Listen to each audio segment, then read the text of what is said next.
You followed us a long way. Why don't you come out and introduce yourselves? So you're Lyney. And where's your sister? Ain't she with you today?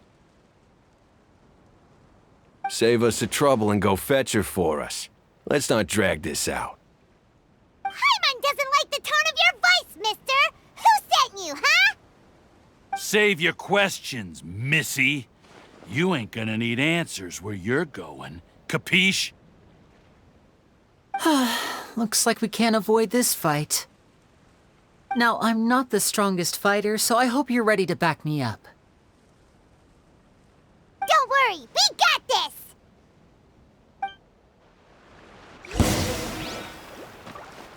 Now disappear! Hey there!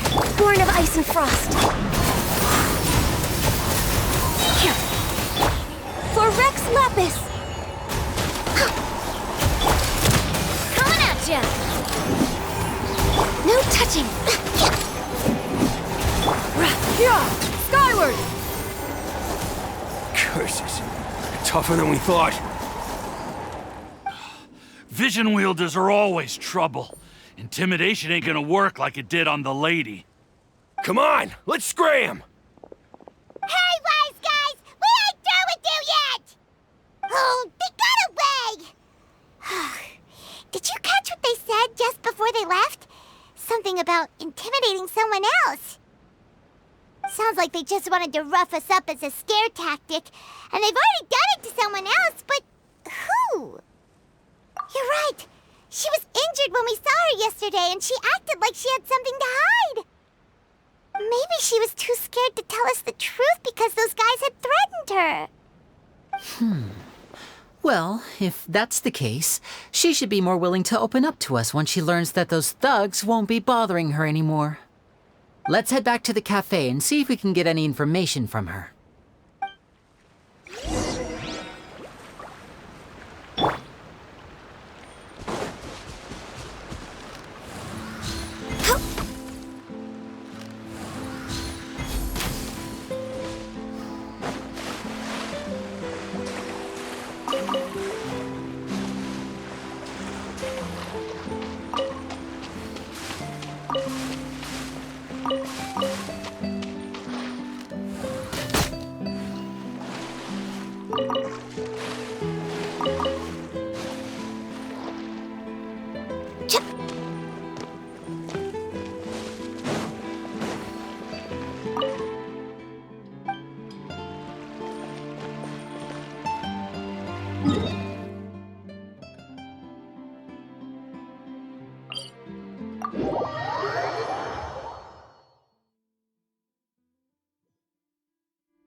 Gemma?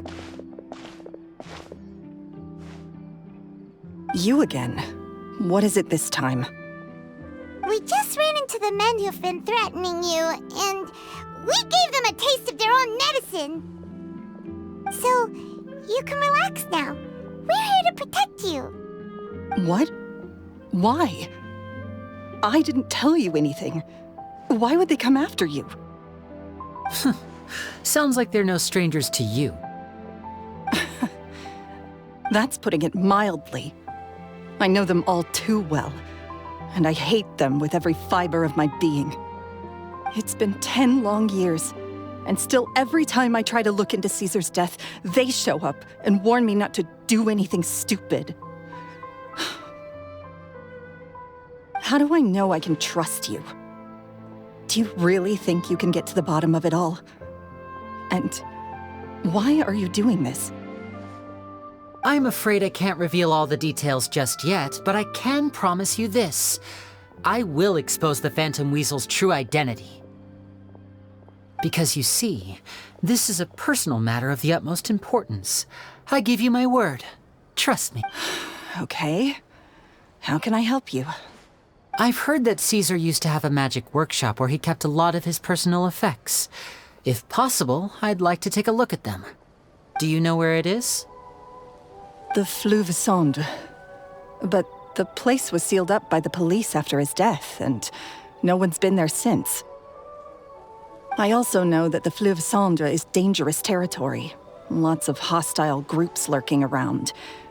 If you're serious about going there, please be careful. Understood. Lynette, you stay here and take care of Gemma. Don't let her come to harm. Got it. But if I'm staying here, I'm ordering dessert. I mean, bon appetit. But stay sharp, too. They're likely to come for you while I'm away.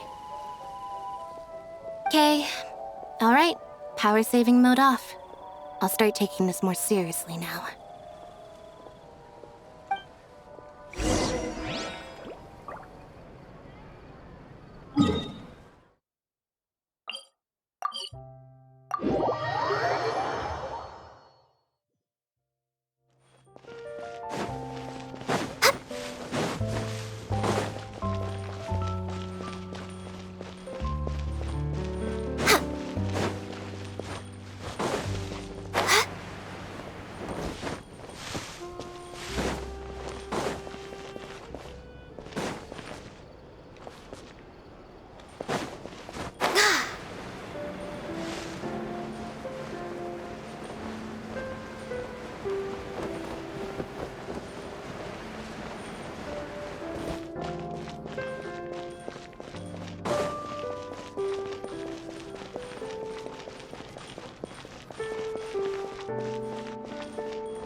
Skilled at something. Next on the agenda...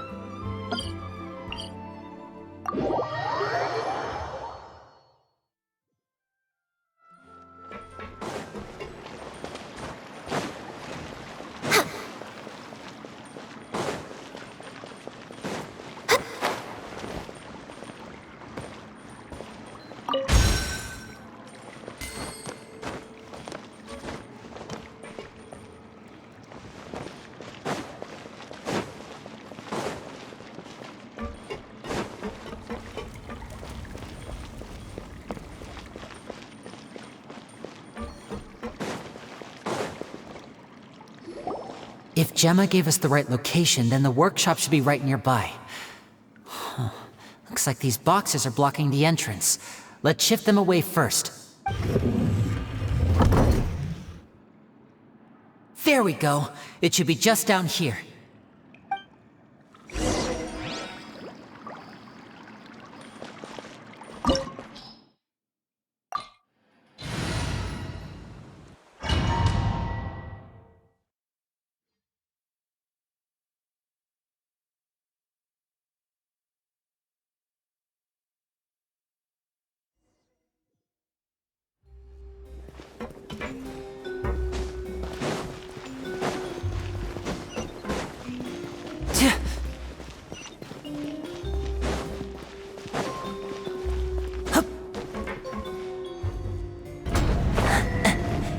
So this was Caesar's workshop.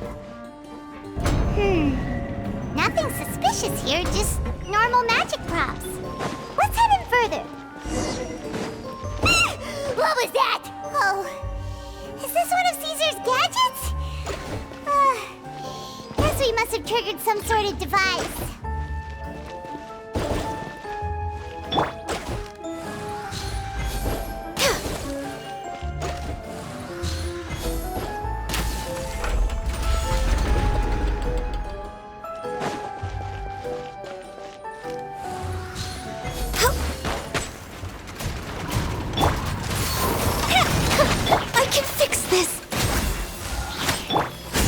Right up. Yeah. Offensive reprise! Seize the skies! All hail! Access denied.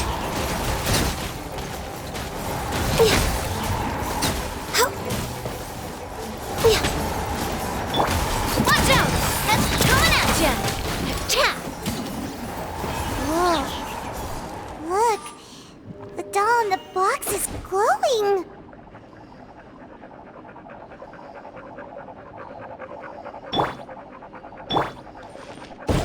There's something written on the card on this doll. Let's take a closer look.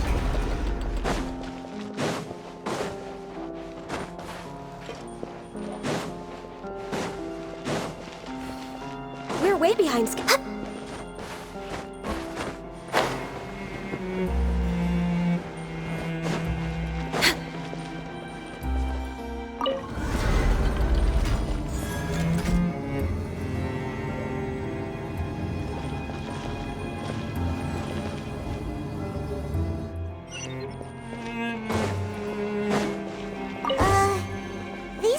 Boxes are moving. What do we do? One of them looks different from the rest. Let's investigate. Got it. We're supposed to find the box that lit up at the start, right? There should be another wish list inside. Let's keep trying.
Looks like we've reached the end of this route.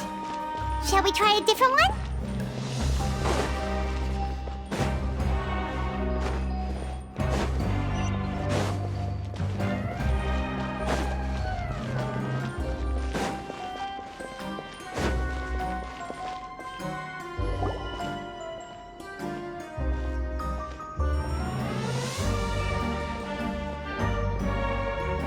That's weird.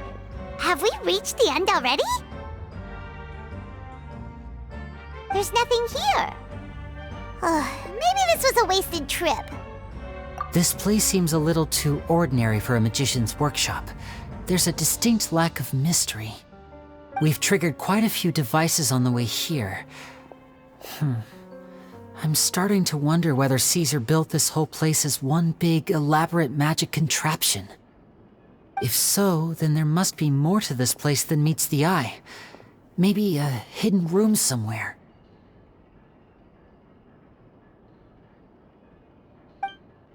Aha! If I just move this book, then hopefully... and... presto!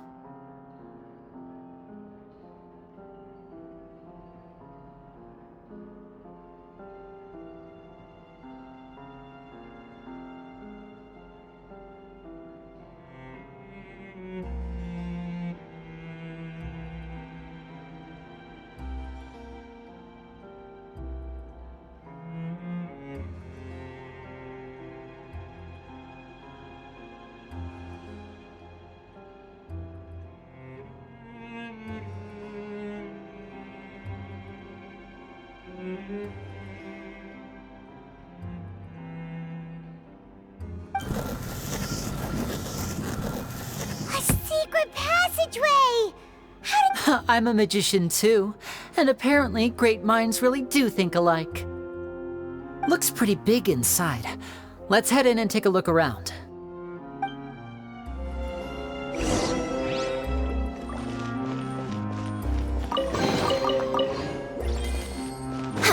We're way behind schedule.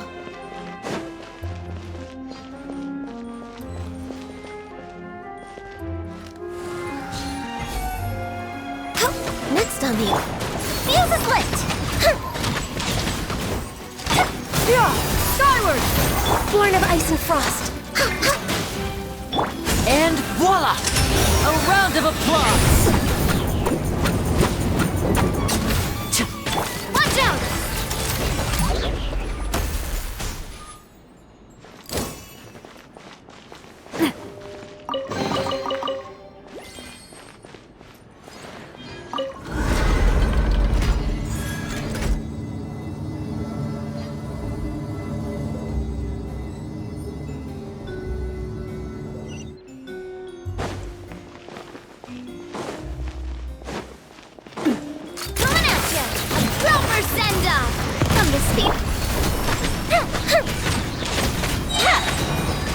Here come the fireworks!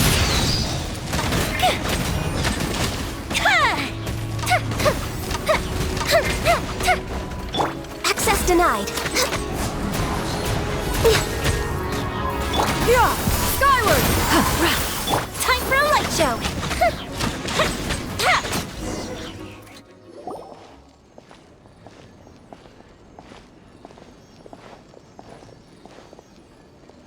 Why have you stopped, Lyney? Is there some device in that box? It just looks familiar somehow. Let me check this out for a second while you guys go on ahead. If anyone makes a major discovery, let's rendezvous here. All right, see you in a bit!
Wow! There's a hidden room here!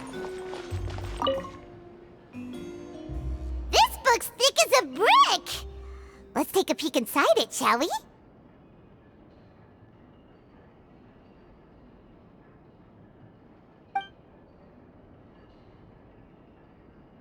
At one of my shows a few days ago, a child asked me how I pulled candy out of my hat. As a joke, I told the kid that the hat has a built-in wish-granting machine. Next thing I know, today a whole bunch of kids were pestering me to pull all sorts of things out of the hat. So I told them another white lie. The machine needs time to power up, but in the meantime, you can write your wishes down. Well, they took me up on that offer, enthusiastically. As I write this, I've only just got back from running around all over town, buying the things they wanted. Boy, are my legs sore. I wound up saving very little this month, but that's not a major issue. I now have a bigger problem. How am I going to hide all these things inside my hat? Two children came to talk to me after today's show. I don't know why they were out on their own. They looked much too young to be unsupervised. I do hope they got home safely.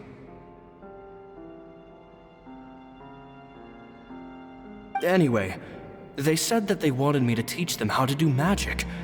It's not uncommon for children to ask this, of course, but I've never seen any of them as serious about it as these two. I told them that learning magic is very hard work, but that didn't faze them at all. It's like they already knew.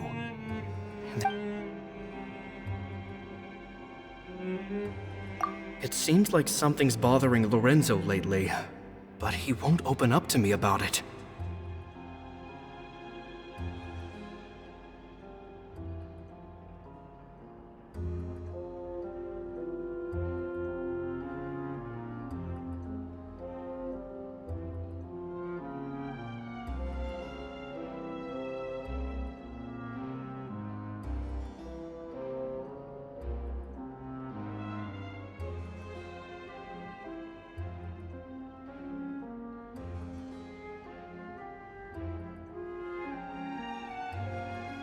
Surely he's not upset that I agreed to teach those two children. I'll have to talk him around. I have a good feeling about those kids. They're naturally talented, and it seems like they're not new to the world of magic. They have all sorts of fantastic ideas. All I'm really doing is helping them develop a more professional standard training plan. They wanted to call me Master, but I told them they absolutely mustn't. Any magician worth their salt could have taught them what I have. They're the geniuses here. Compared to them, I don't deserve to be called any sort of master. With time, I have no doubt that they could become far greater magicians than I. My only concern is why they're so mature for their age. I fear they've had to grow up too fast. I don't dare to imagine what they must have been through. Gemma thinks so too. She doesn't like being around them. Says that their eyes are too piercing. They don't bother me, but then again, I've never been the sharpest tool in the shed. It's nearly time for me to go on tour. I asked the two kids if they'd like to come with me, but they shook their heads.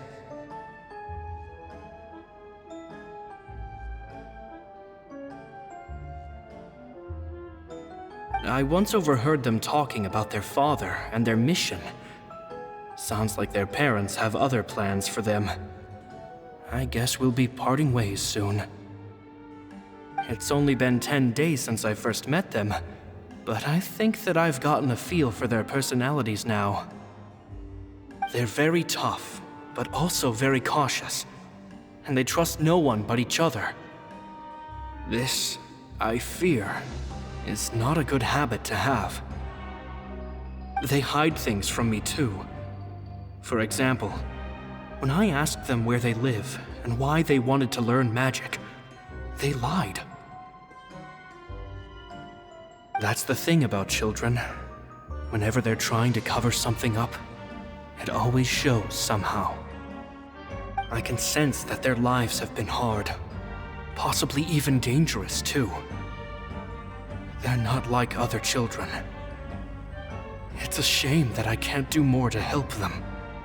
After thinking things over, I decided to tell them a bit about how I see the world. It's full of lies and falsehoods, and that is why we must find our own truth. P.S. I hope they won't find my nagging annoying. Children are so opinionated nowadays. Will it do them more harm than good for someone they've only known 10 days to lecture them like that? P.P.S. Maybe I'm overthinking this. Children aren't interested in grand philosophies. It probably just went in one ear and out the other. I bet they've already forgotten every word I said. Oh, Caesar, Caesar. Just mind your own business next time.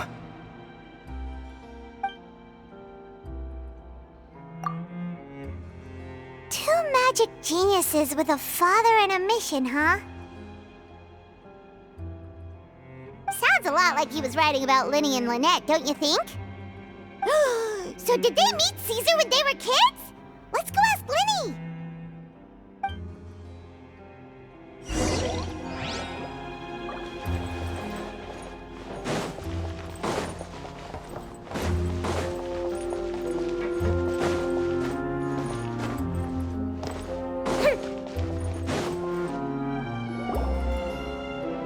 Lyney?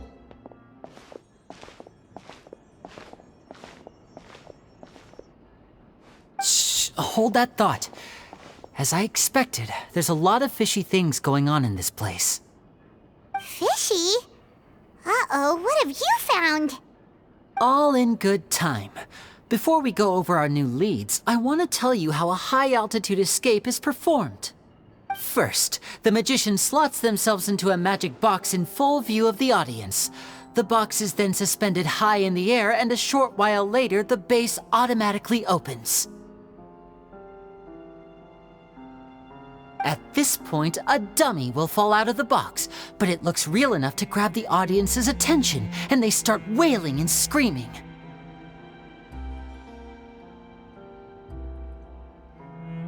Meanwhile, the real magician, who has by now blended into the crowd, waits for a good moment to make their appearance and put on a hysterical performance.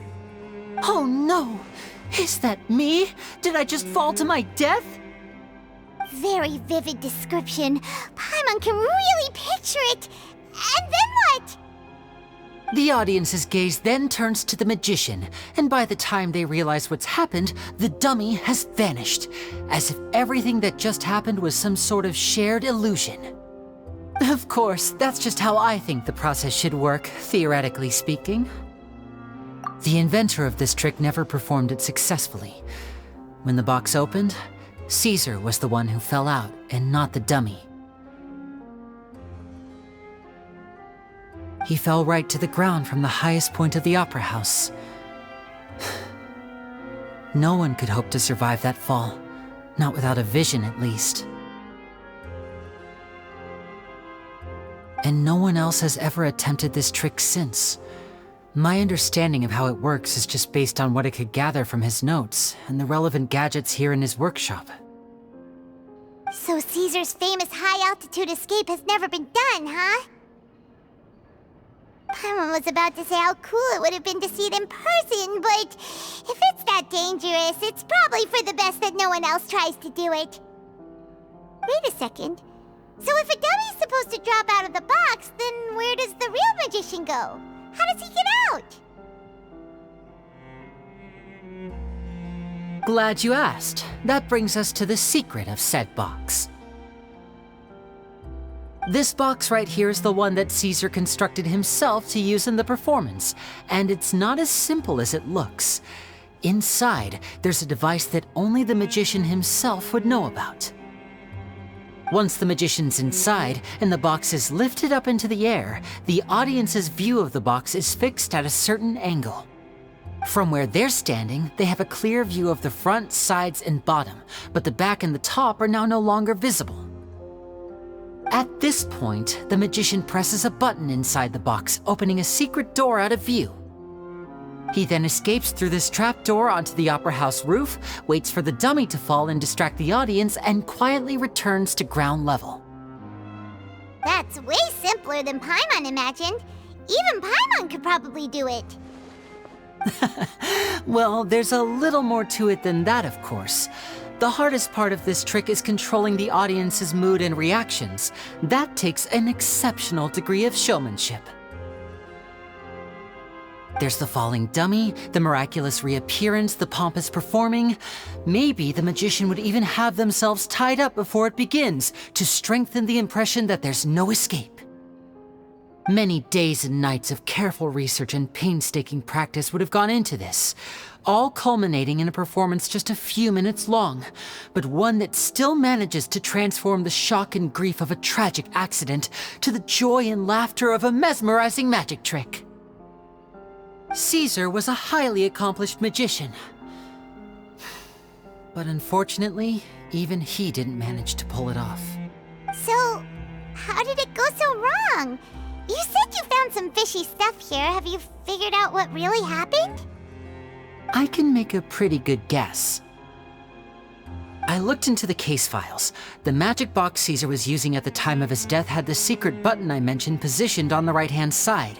And sure enough, he always used his right hand as his dominant hand in public. Okay. Nothing suspicious there. But here's the strange thing. Most of the devices in this workshop have the mechanism on the left-hand side, including this box right here, which leads me to believe that Caesar was in fact left-handed. Because a magician can't afford to have their most basic habits stand out too much. People naturally focus their attention on the most important details of the task or situation at hand.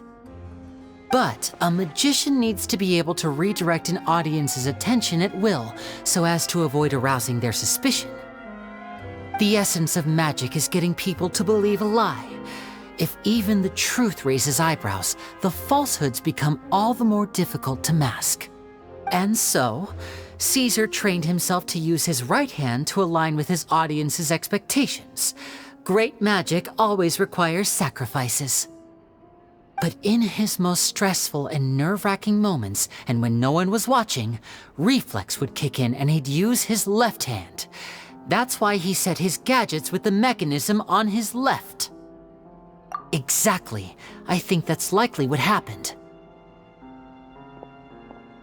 Caesar would have been under a lot of time pressure during the escape. He'd have had mere seconds to open the hidden compartment, retrieve the dummy, then open the secret door and make a swift escape. But I'm sure he was confident. He would have rehearsed countless times to the point where it was second nature. He'd barely need to think about what he was doing because muscle memory would guide him through. So he opened the compartment, took out the dummy, checked everything was in order, and then went to leave. With his left hand, he reached for the button, and suddenly, his heart skipped a beat. It wasn't there. Much like when you reach for your keys but find your pocket empty, his mind needed a moment to process what was going on. Instinctively, his left hand would keep feeling around for the missing button, maybe for another second or two, until the bottom of the box gave way. With the stakes being as high as they were, just a 2-second delay cost him everything. The authorities would find nothing suspicious and conclude that his death was due to his own error. When in reality, someone switched the boxes, and they did it to murder him. But how would they be able to make the switch without being noticed? That would be difficult to pull off, no? It would have to have been someone who knew that he was left-handed, and who could move his props around without arousing suspicion. Someone who was always by his side. Isn't that right, Lorenzo? You just couldn't let sleeping dogs lie, could you? There's not a lot of people who'd go to all this trouble for some magician who died 10 years ago. I didn't want to have to do this, you know. Silencing you the hard way just creates more problems for me to deal with. But I gave you your chance. I hoped you'd do what's good for you and back off like the lady, but you disappoint me. You mean Gemma? So you are the one who's been threatening her! Yes, although however stubborn she might be, she was never much of a liability. But you people, you never even knew him, but for some reason you just wouldn't drop it. Which is why you can't leave this place alive. Take them out, and make it quick. Do your worst!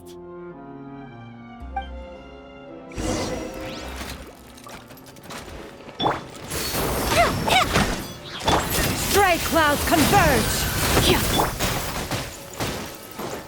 Blaze over!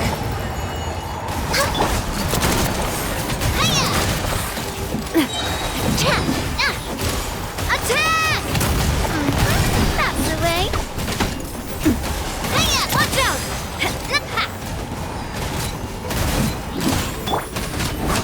Objective reprise! No touching!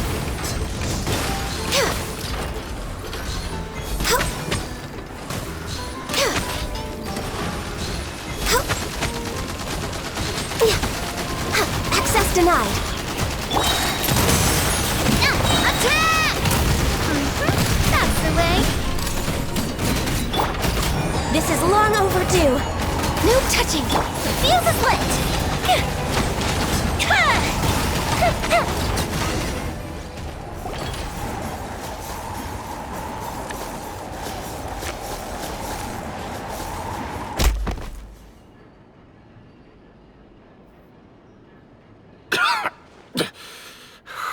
You kids are tougher than you look. Had enough yet, Lorenzo? Your cronies can't help you now.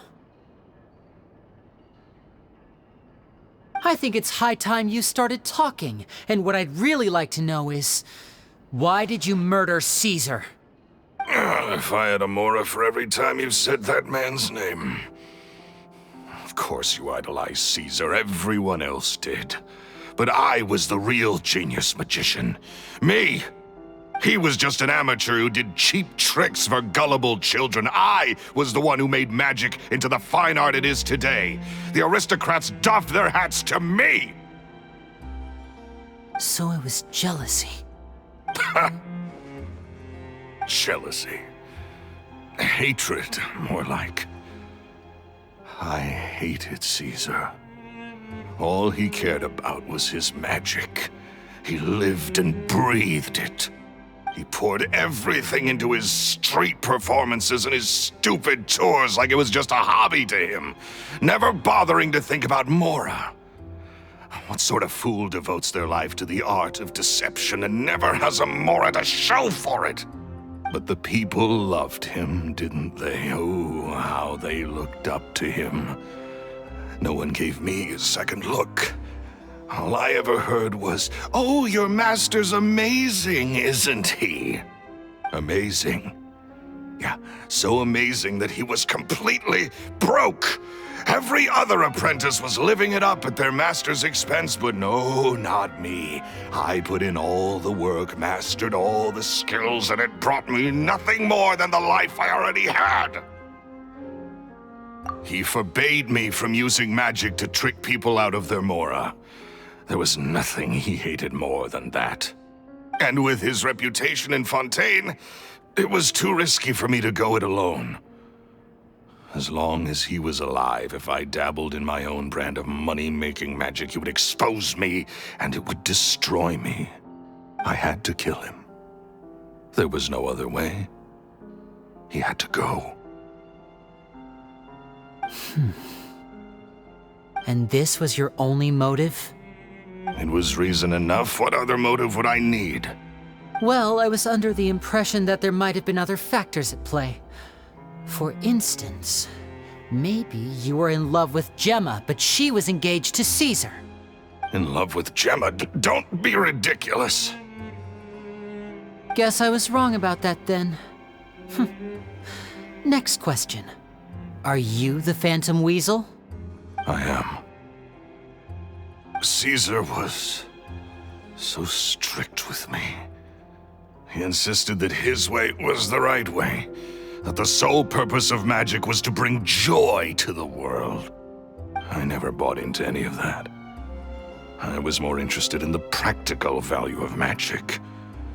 Sure enough, it helped me fill my pockets with all kinds of valuable treasures. Oh, yeah! Charlotte told us that the weasel would steal whatever people valued, no matter how much it was worth.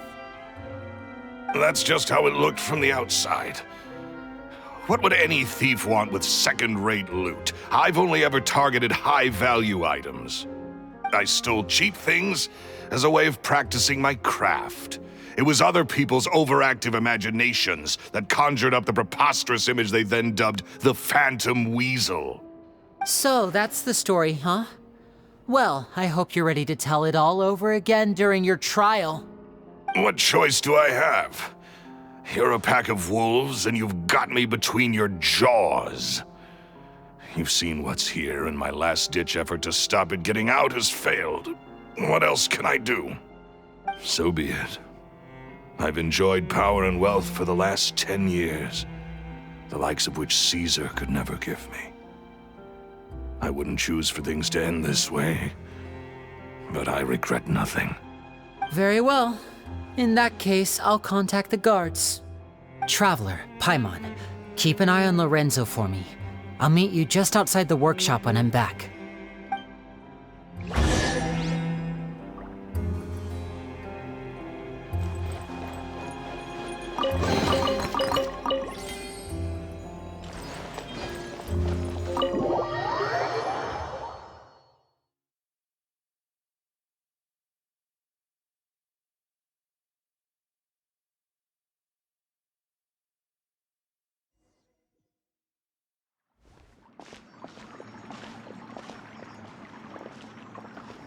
Lyney has told me the whole story. Lorenzo, do you confess to the murder of Caesar and to framing him for the Phantom Weasel's crimes? Look who's finally developed a conscience. What kind of disciple murders their own master? I hope it was worth it, because there'll be hell to pay.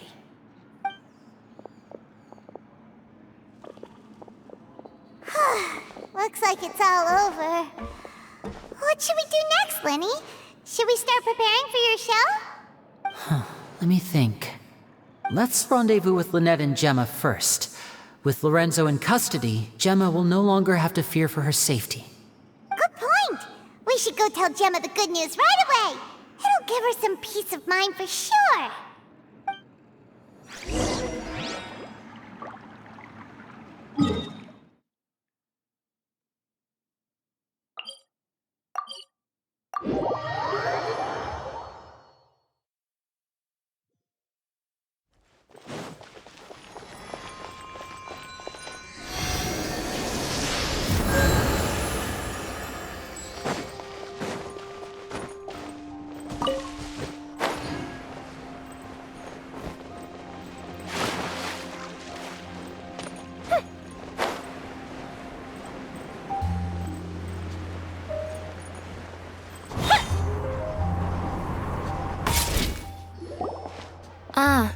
you're back. You were so quick. I've only just finished my third dessert. Your third? Lynette, come on, we've talked about this. Everything in moderation. You're not gonna have any room left for dinner now. It's fine. I'll shift to exercise mode and jog off the excess sugar. That's besides the point. Well, it's done now, but try to eat a more balanced diet in the future. Point taken. Did everything go okay? Of course! Lorenzo was no match for us. The guards are taking him into custody as we speak. Gosh, that's amazing. I'm sorry, I still didn't know if I could trust you, but now it seems I can. I had my suspicions about Lorenzo, but I... It's okay, we understand. He did threaten you. Paimon would find it hard to trust strangers in your position too. But you don't need to be scared anymore. Everything's gonna be okay. Sorry. My emotions are all over the place right now. I've been waiting for this day to come for so long. I always wanted to report Lorenzo. He took all of Caesar's property, which I found suspicious, but I had people watching me all the time, so I couldn't risk looking into it. I was so afraid. I was scared he'd do something terrible to me, and then no one would be left to visit Caesar's grave. So I never had the courage to speak out. Thank you all. Truly. Thank you so much.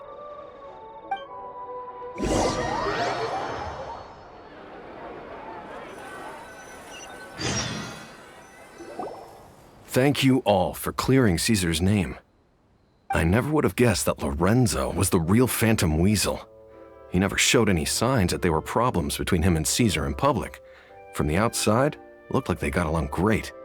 And to think that lowlife's been living life to the fullest all this time while Caesar's name was getting dragged through the mud. It's a travesty. At least his soul can finally rest in peace now, thanks to your efforts.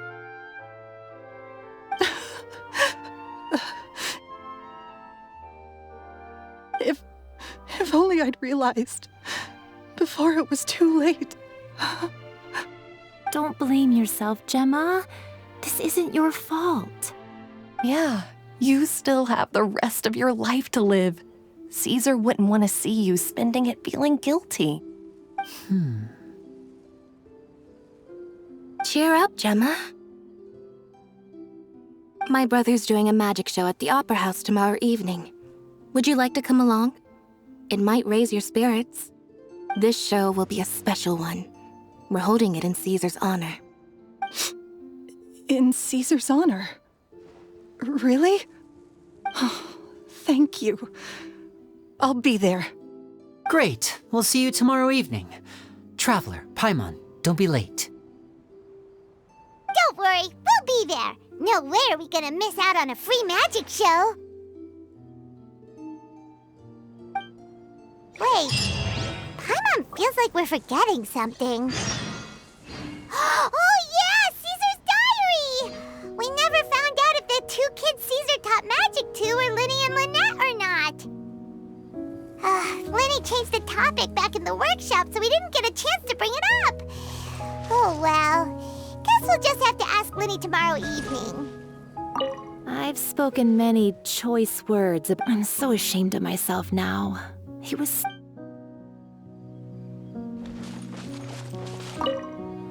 I can't believe Lorenzo was intimidating Gemma all this. He comes around here sometimes. Not to clean Caesar. She must have known. But she never...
Next on the agenda...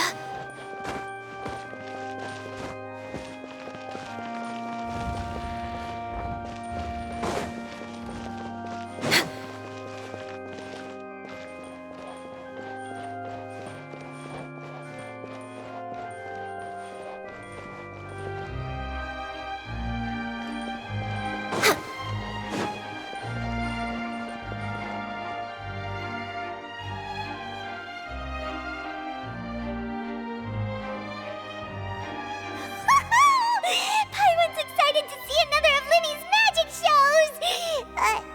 Wait. Lynette, shouldn't you be on stage by now? Not this time. My brother's going solo today. So I'll be watching with you. Good evening, ladies and gentlemen. I hope everybody's ready because the show is about to begin. The great magician Lyney has prepared a spectacular show for us all tonight, concluding with an all-new grand finale that no audience has ever seen before. Wow! A new trick! Thank you all so much for coming. Now, prepare to join me on a journey through the mystical and miraculous.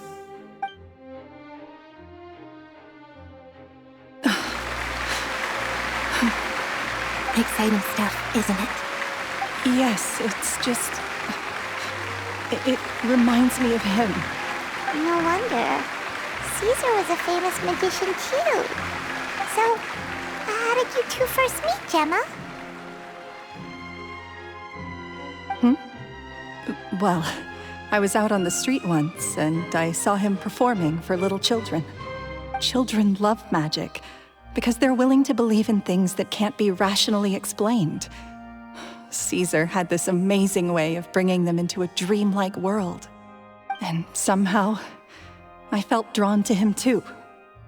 So I went up and asked him to do a trick for me. Aw, that sounds so romantic. What trick did he do? It was with a flower. He took it in his hand, snapped his fingers, and it magically appeared on my head.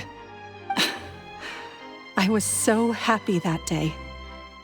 No one had ever given me a flower before that. Oh, that's so cute!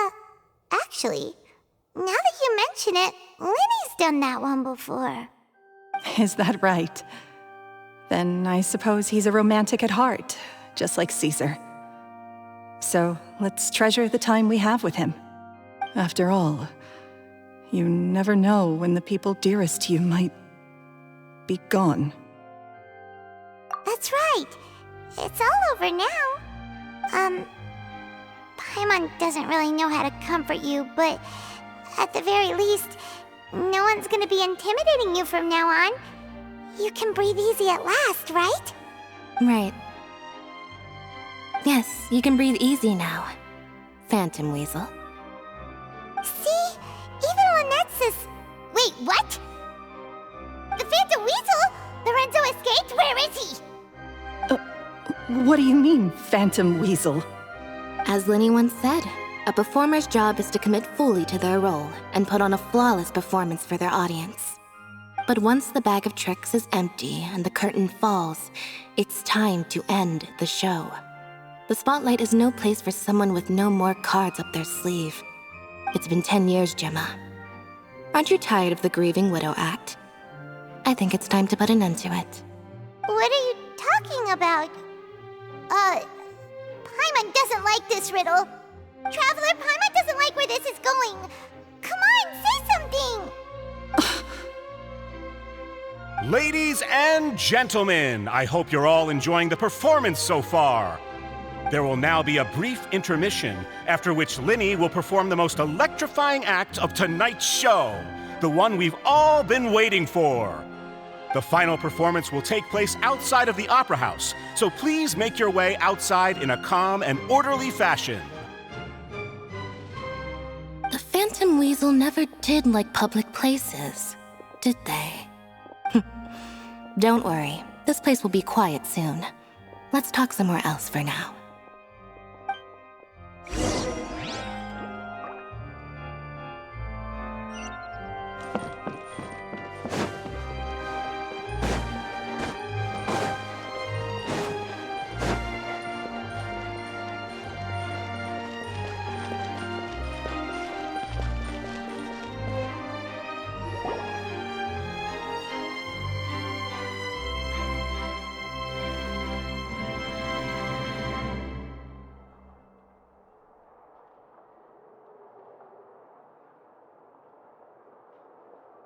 Dear me, this is awkward, isn't it?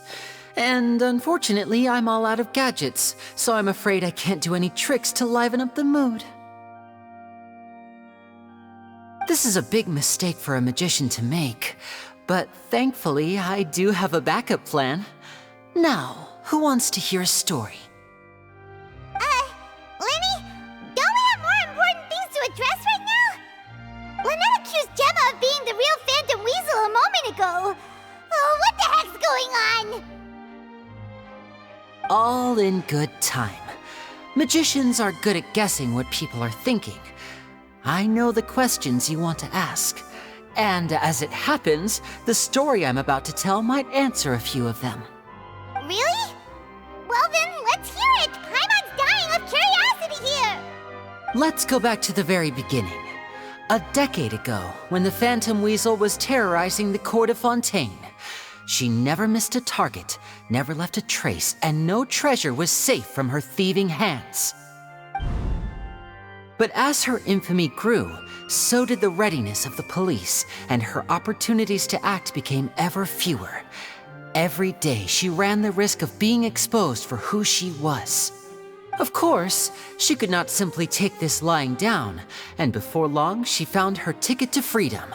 She would create a scapegoat, a false weasel to close the chapter on her behalf. After weighing her options, she set her sights on a renowned magician, Caesar.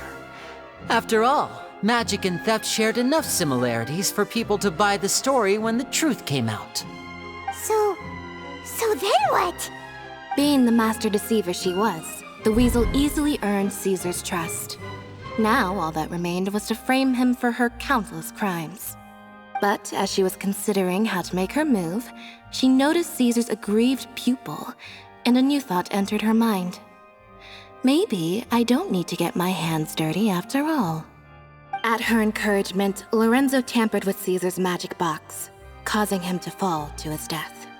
Afterwards, Lorenzo seized his master's property, and the weasel set about tarnishing Caesar's reputation. Two co-conspirators committed the perfect crime.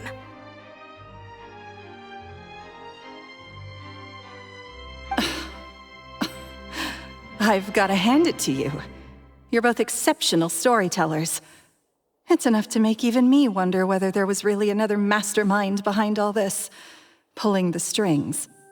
But I just have one question. You seem to think that I am the villain in this tale.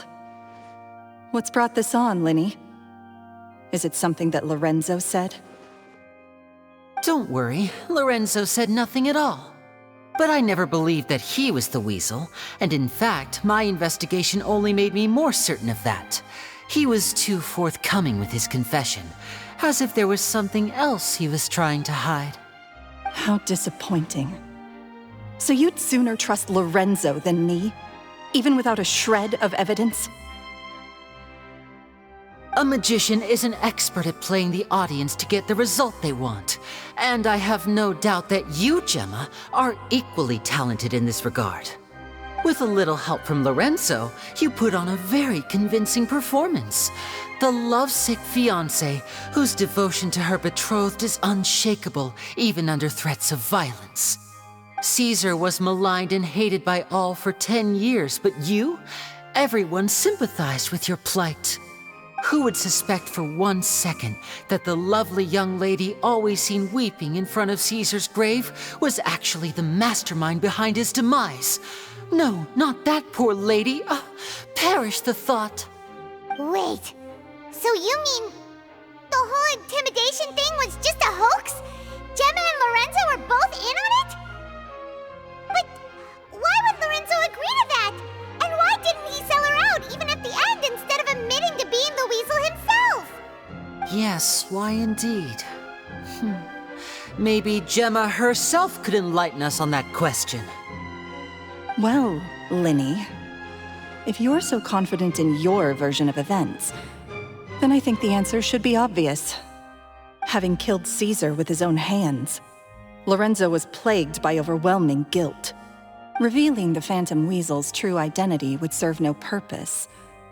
But if the Weasel remained free, then she could take care of Lorenzo's loved ones. An excellent answer, though sadly a little dull. Is that right?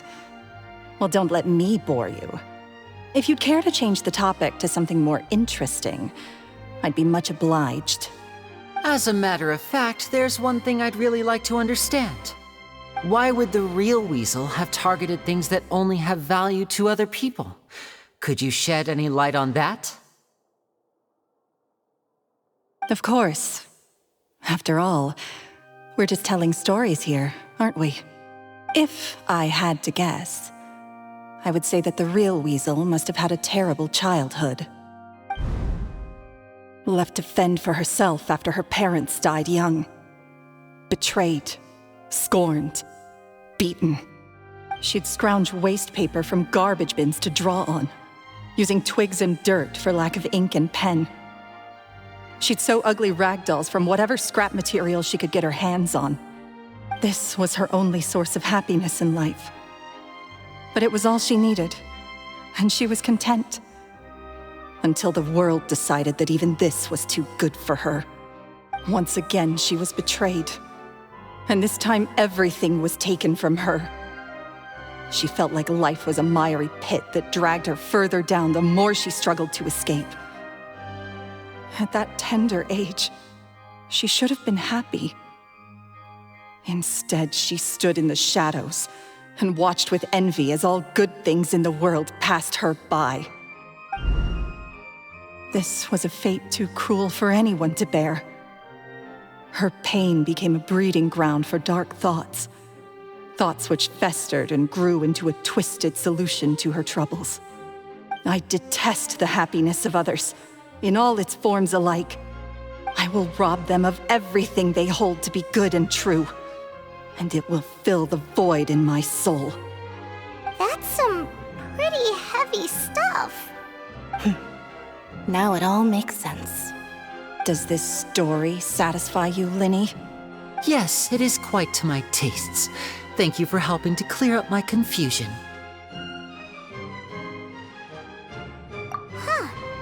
That's right! What drove you to write that letter, Gemma? What were you trying to achieve there? Because without that, none of this would have ever come to light. She didn't write the letter. After 10 long years, I'd hoped that the Phantom Weasel would be consigned to the history books by now. But it seems like someone still wasn't ready to let her finally be at peace. Lyney. Or should I call you the Phantom Copycat now? You were the one who posted that letter outside the Opera House.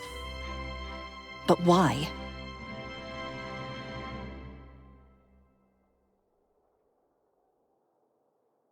Very sharp, Phantom Weasel. Still as shrewd as ever. Well, no need for me to be coy about it. Our goal was to clear Caesar's name. The most straightforward way to change the public's impression of Caesar was to force the Weasel to show themselves. That's it? You had no other agenda? Of course we did. We made it quite clear in the letter, I believe. I shall take from you that which you hold most dear, just as you did to me 10 years ago. 10 years ago? You mean Caesar's death? You met him? Wait. Oh, I get it. You were those two obnoxious kids. It's been so long, and you're all grown up now. I didn't recognize you. He taught you magic back then, didn't he?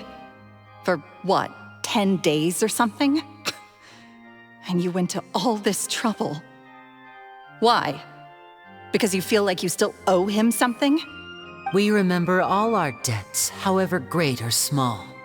10 years ago, Caesar's reputation was torn to shreds and his legacy was thrown out. 10 years on, and no one cares what the truth is anymore. But we did not forget, and so we came to find you. And? What exactly did you take from me? I'm still standing, as you can see. Lorenzo has admitted to everything. I'm free.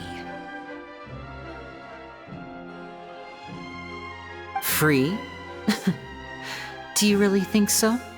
Caesar once told me that even though the world is filled with lies and falsehoods, we must find our own truth. I think that applies to you too. Truth can take many forms. Prized possessions with nostalgic value, fervent hopes and dreams, and irreplaceable people. Life took many things from you, and those wounds never healed.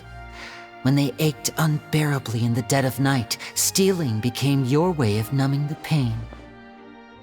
What are you trying to say? I'm saying that for the last 10 years, you've been living a rather uneventful life. Perhaps that's because you found something other than a life of crime to fill the hole? Back to Lorenzo for a second. He murdered his own master, played along with your act, and took pains to make sure any suspicion would be directed towards him. But what did he have to gain from all that? He knew who you were and the things you'd done, and despite that, he was willing to give everything up for your sake. He's the reason that you haven't felt the compulsion to steal in all these years. You're more than just accomplices in murder. You're the only real friends each other has. So I think you know, deep down, that he is the only truth you have in your life. But that truth is gone now, and I guarantee you, you'll never see it again. Congratulations on your freedom, Gemma. Your freedom will cost you dearly. From now on, you'll be all alone in a world full of lies and falsehoods. I do hope you'll be able to bear it. You've still got a long life ahead of you after all. Gather round, one and all. The time has now come for the amazing Lyney to perform his final act in tonight's show. I'm sure you're all wondering what he has planned for the grand finale. Well, wonder no more, for the answer is a death-defying high-altitude escape. A high-altitude escape? I'm sure you all remember the magician Caesar. This was the very trick that led to his fatal fall, after which he was dubbed the Phantom Weasel. But we have now learned that Caesar was wrongly accused, and that the real Weasel has now confessed to their crimes. Guess that's my cue to leave. Whew. I've been practicing this one for ages now, but I'm still a little nervous. Traveler, Paimon, I hope you enjoy the rest of the show. There may be a lot of people watching tonight, but you alone are my true witnesses.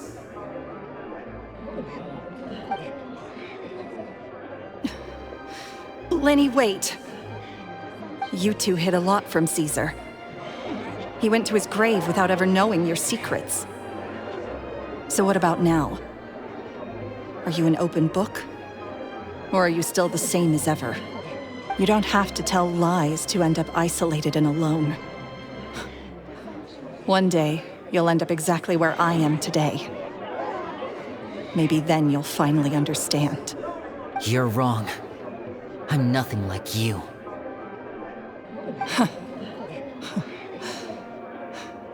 So, what are we, doing now? Like Lyney said, when you're ready, let's head outside and watch the show. But what about Gemma? She'll figure out what's best for her soon enough. Oh, And if you'd like to see Lyney after the show, you know where he'll be. The usual haunt. All right. Well, let's go and watch Lyney's finale then. This trick's a pretty dangerous one, but he should be able to pull it off, right?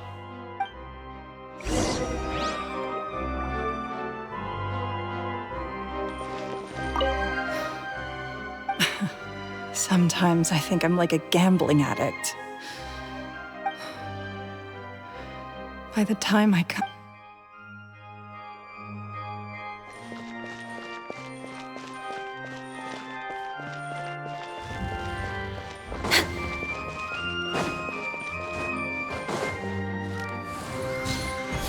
We're way behind schedule.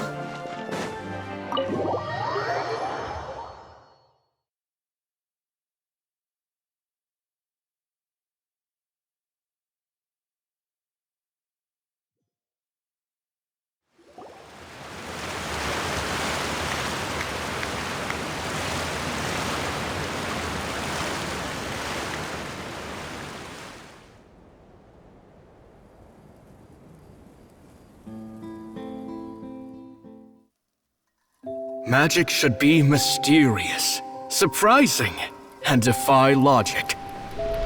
Magic is hard work. Every single movement has to be practiced thousands of times. It's alright. We're used to that.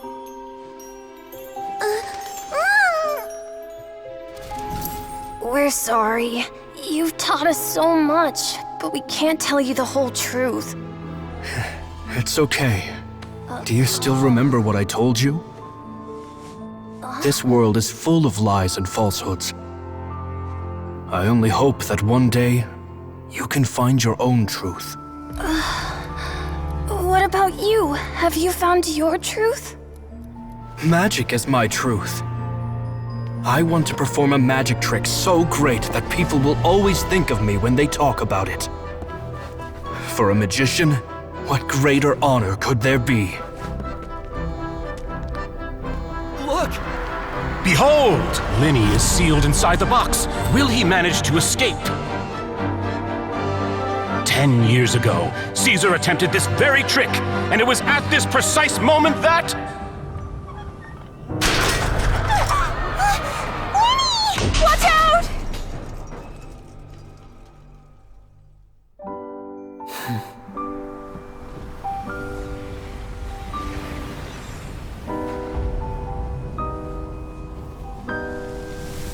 Mysterious. Surprising. And logic-defying. Isn't that right? This honor belongs to you, Caesar.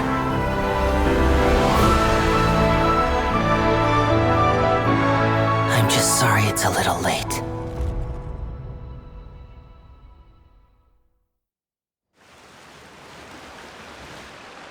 Did you see that? 1 minute he was falling, and the next, he turned into flowers. How could he possibly have done that? How mysterious. I didn't blink once. He just vanished, right in front of my eyes. What a heart-stopping magic show! This was really worth the trip. Caesar's name has finally been cleared, and Fontaine's new star magician Lyney has fulfilled a wish on his behalf. Oh, I couldn't ask for a better grand finale. It will make a great headline for the Steambird tomorrow, even if I do say so myself. Whew. Looks like everyone really loved Lyney's grand finale. Paimon doesn't see Lyney anywhere. Where'd he go? Oh, Lynette said he'd be waiting for us at the usual haunt. But, where is that? Oh, you mean the one where Caesar's buried? Yeah, that's probably it. This whole magic show kinda seemed like Lyney's way of saying goodbye to Caesar. So it makes sense that that's where he'd be afterward. Alright, let's go look for him there.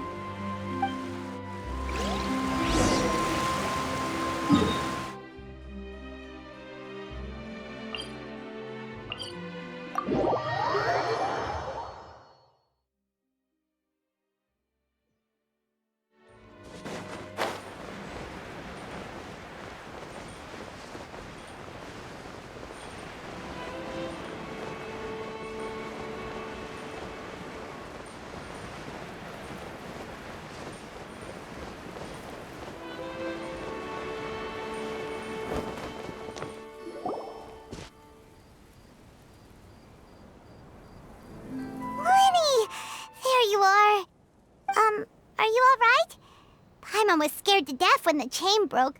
Paimon was sure something had gone horribly wrong. Magic is a performance art. A magician has to get creative to keep the audience on tenterhooks. That's our job. So I tweaked Caesar's original setup a little to keep it fresh. I was honestly a little nervous during the live performance. The thought of falling, suddenly feeling weightless, seeing the sky and the ground spinning and spinning. Sometimes, I can't help but wonder what Caesar thought in those final moments. Did he regret taking Gemma and Lorenzo on? Or did he believe that it was his own slip-up right until the end? You know, Paimon's been wanting to ask you about something ever since we were in Caesar's workshop. You learned magic from Caesar once, didn't you? When was that? After I joined the House of the Hearth. To be honest, Lynette and I had an agenda when we approached him. I told you about my past before, remember?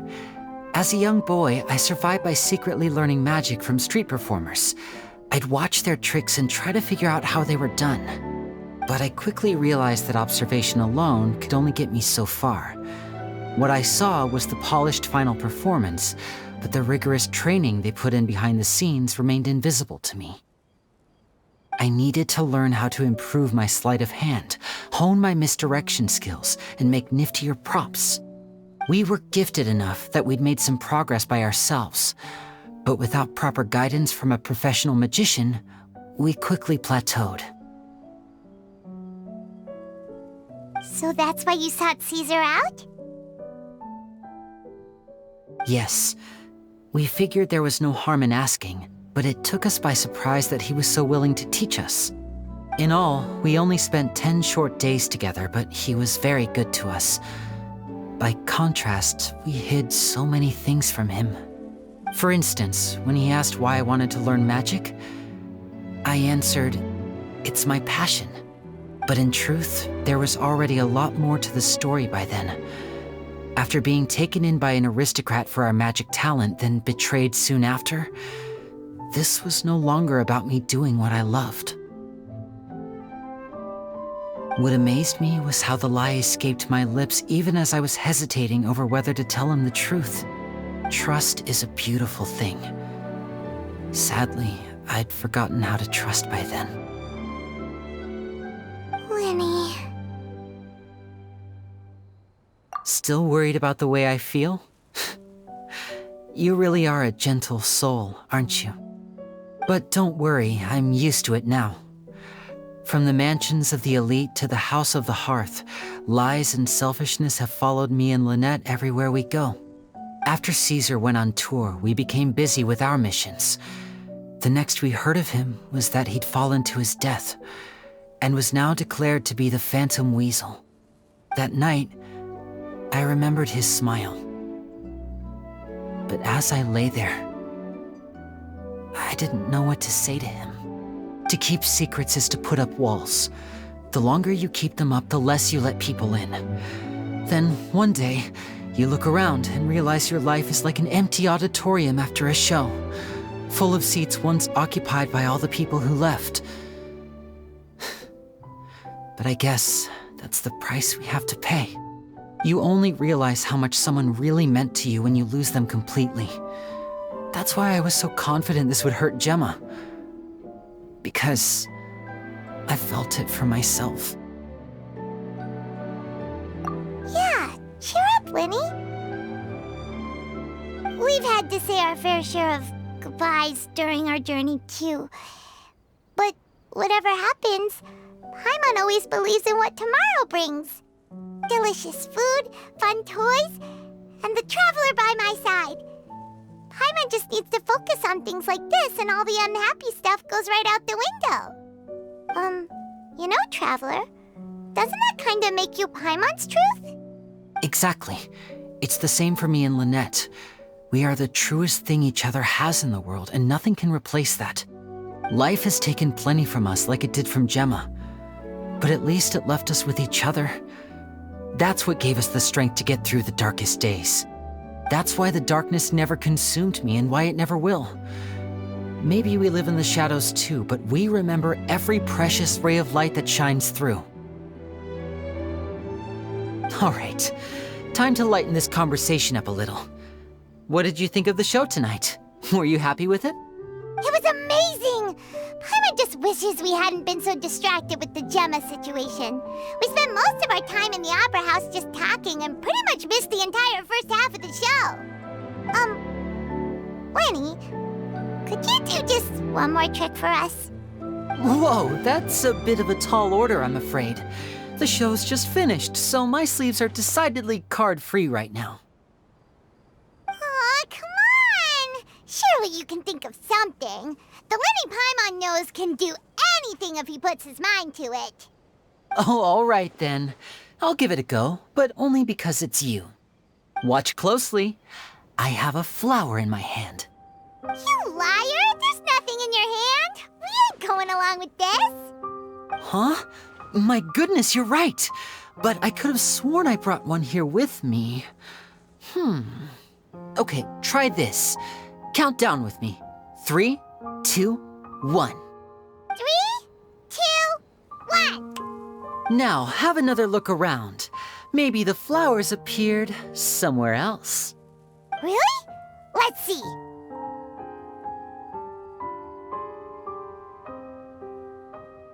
Wow, there it is! Oh, this is a different flower from the last time, right? This one's called, a rainbow rose. But more importantly, Paimon has to know how the trick is done. Please, Lyney, pretty please! Well, if you want to learn magic, you'll have to start by addressing me as teacher. Fine. Please, teacher, please! Since you asked so nicely, I'll share one little tip with you. Namely, the student of magic cannot solely rely on others being prepared to reveal their secrets. You have to observe, think, and find the answers for yourself. Is that it? Look at the time. We shouldn't linger here too long. Thanks again for coming to see my show. I bid you both good night. I look forward to seeing you again. All right, fine. See ya. Shall we head back down too? Oh, Paimon can't wait to read The Steambird tomorrow. Paimon bets Lyney and Caesar will be placid all over it. Let's head to the Steambird's offices tomorrow morning and see what we can find out.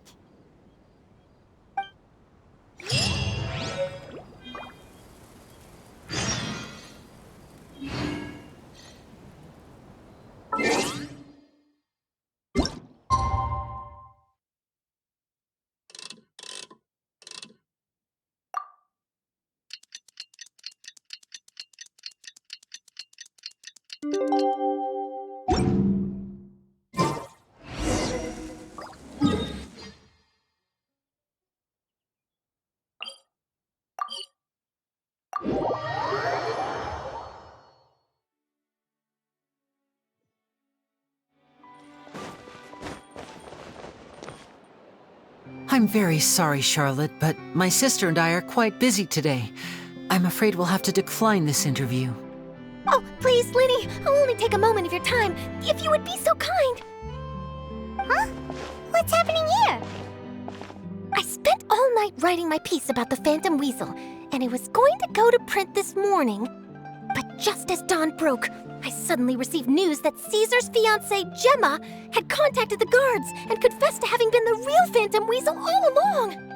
That was quick.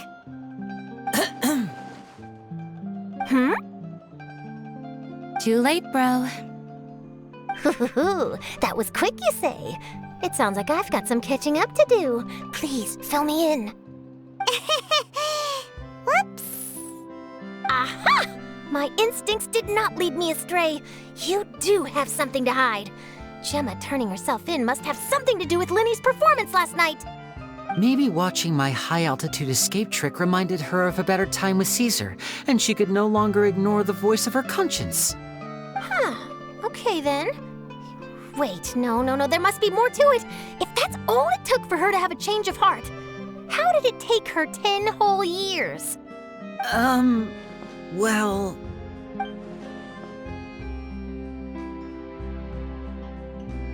Oh, I remember now! You and Gemma were nowhere to be found after the show. What happened between you? Quickfire question! Where did you all go after the show? Oh, we went to the cemetery and Lyney did a private magic trick just for us. Actually, glad you mentioned it, because that reminds Paimon, guess what? Lyney started using rainbow roses in his tricks. What?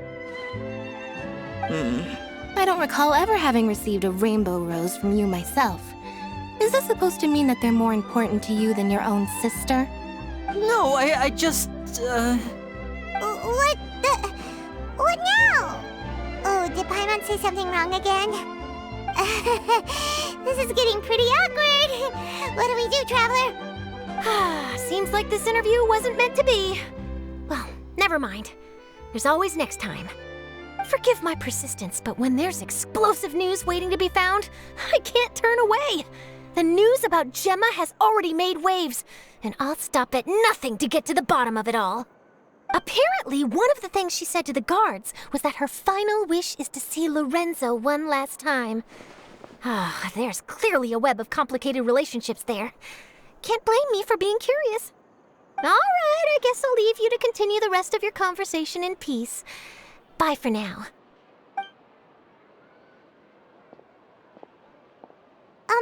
Lynette? Paimon didn't mean to... Don't worry, I wasn't angry. I was just trying to distract her. Oh, really? Oh, thank goodness. You scared Paimon there. Phew. You and me both, Paimon. You and me both. At least it did the job, right? Please, take good care of that rainbow rose. I'd be really upset if you lost it.